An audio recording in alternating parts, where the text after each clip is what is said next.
with the individuals who had interaction with these two students. We have urged those individuals to stay home for the time being until they are cleared by the Department of Health. But we are confident that we can reopen the school tomorrow. So tomorrow, Tuesday, Mast Academy will reopen with all of the students who elected for the schoolhouse model, with the exception of those who have been contacted by school administration due to their direct interaction with these two individuals. I continue to stress one important point. Communication between parents and our school system is of vital importance. If children are exhibiting symptoms, do not send them to school. Inform the school community. You may contact your school directly, or you may contact our emergency hotline at 305-995-1550 if it's a weekend situation or evening, and inform us of the cases or any suspicion driven by symptoms of your children. So once again, Mast Academy will reopen tomorrow after a deep sanitization for all students who are in the schoolhouse model, with the exception of those who have been asked to remain home until the Department of Health clears them. One additional point, which is critically important as well. I know that some parents are asking for maybe a change of modality. We're going to try to be as accommodating as possible, but it takes a little bit of time. This requires master schedule changes for those students impacted because the teachers are returning. So the best point of communication is the school administration. If you wish to change the modality due to a concern, please call the school and petition the school administration for a change of modality, and we'll try to be as flexible, as accommodating as we've been with students in other schools. At this point, if you add the two additional individuals from Mast Academy, we have a confirmed number of 11 individuals in the school system that have been confirmed COVID-19, 1 employee and 10 students at this point from 8 different school sites across Miami-Dade. For the sake of transparency, we are currently investigating, going through the vetting process for 2 additional presumptive cases in the district. We will communicate those a little bit later on. The last point I'd like to make is protocol. There is a time lag between the time that communication is made between a parent and the schoolhouse or the administration and the time that the dashboard is updated with the information. And there's a reason for that. The dashboard reflects only confirmed cases, confirmed by the local health department.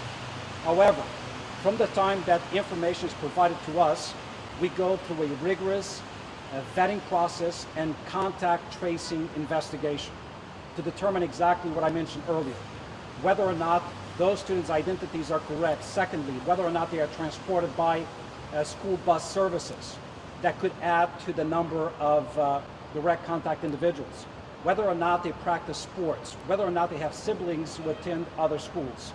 Only after that vetting do we then automatically notify the parents of the school and actually share that information. But the dashboard is not updated until the Department of Health, which is the only entity that can certify and confirm the positivity of those cases, does so. So there will always be a lag, a number of hours or even a day possibly, between the information that comes to us, the action we take, and then the confirmation by the local health department and the further updating of the dashboard. We do that because we do not want to put anyone at risk. Therefore, we do not wait for the Department of Health to confirm. We take action, but then the data upload in the dashboard will lag for some time. Any questions? Superintendent, could you talk about why do this with Mast as opposed to other schools? Because we saw, for example, Floral Park Elementary has 2 cases as well. What's the difference? I know your folks do a good job at explaining why. Right. So the big difference between the cases that we have dealt with thus far, the previous 9 cases and these last 2, had to do with when the communication was brought to the attention of school leadership. And after the vetting process, it was literally too late to contact an extensive number of students at Mass Academy. Therefore, considering the day, Sunday, the time of the day when we completed the vetting process, it would be virtually impossible to make contact with every one of the students' families who had direct contact with these two students. Therefore, we were in a position of opting for the safest route, which is shut down the school for one day, continue the schooling process online, sanitize the school Sunday and today, bring the students back Tuesday.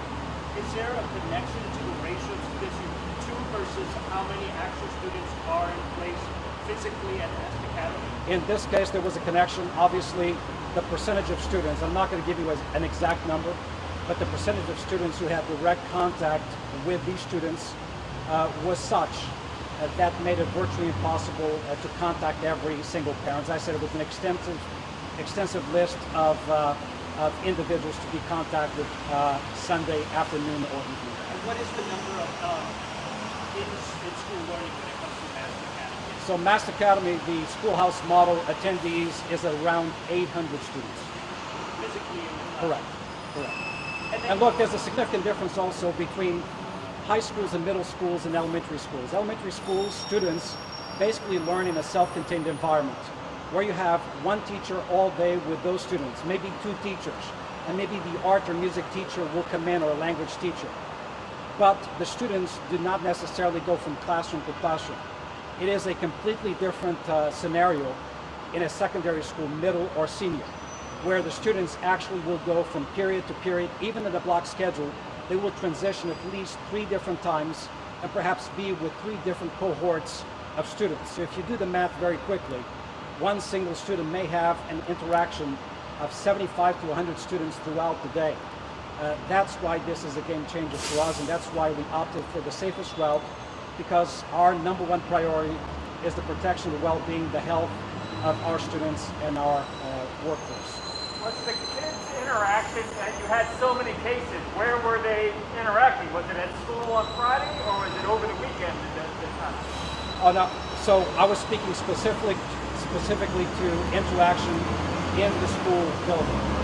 What students do beyond the school hours obviously is very difficult for us to track. However, we encourage parents to be mindful. Be mindful of your children's activities. Be mindful of their congregation with others. Be mindful of social distancing. Be mindful of the mask wearing. Be mindful of frequent hand washing. So we cannot speak to the activities that these students engaged in during the weekend or at home, but it is our understanding that during the time that they attended school Friday, they may have been already positive. And that is the information that was brought to us Sunday. Rapid testing, can you quickly talk about that? Because we saw in Broward, superintendent announced that they're getting some testing. Just remind folks what you have access to. Sure. We have received, in fact, around 7,000 rapid test kits. We have received them this past week. We are assessing now the protocols to actually use them. However, those kits come with specific guidelines on how they can be used and administered, only in certified facilities. Your typical schoolhouse clinic is not a certified facility for the administration of these rapid test kits. So we are working with county partners for the best possible way of making these available to the largest number of students in the places close to the schools or maybe the schools themselves. But this is not an automatic process. They are here, but we have to go through a process before they become available for students in our community. What about Coral Reef? What about Coral Reef? Coral Reef Elementary? No, he's talking about Coral Reef High School. Oh, yes. So, as I said, we are currently investigating 2 cases. We're taking them through the vetting process and doing the contact tracing, but I cannot confirm any additional case beyond the ones that are on the dashboard currently, and now Mass Academy, which will soon be on the dashboard as well. Podemos confirmar en este momento que tenemos 2 estudiantes de la secundaria Mass Academy que fueran diagnosticados con coronavirus. Recibimos la información en el domingo y claro, recibir la información domingo creó una situación que fue imposible contactar inmediatamente todos los padres de familia de los niños que tuvieran directo contacto con esos dos estudiantes.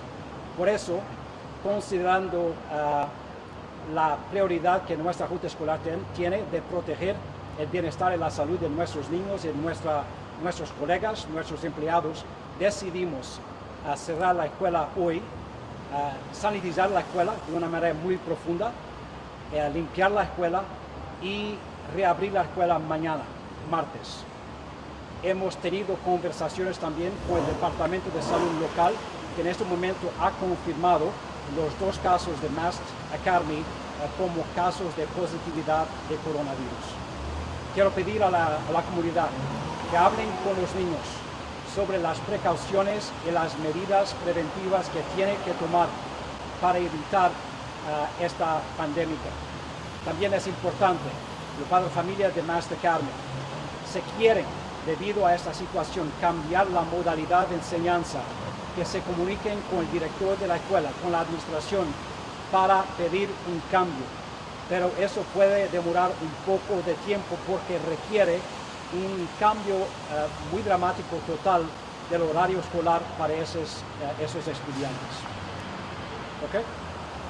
Anything else? Thank you, sir. Thank you guys, appreciate it.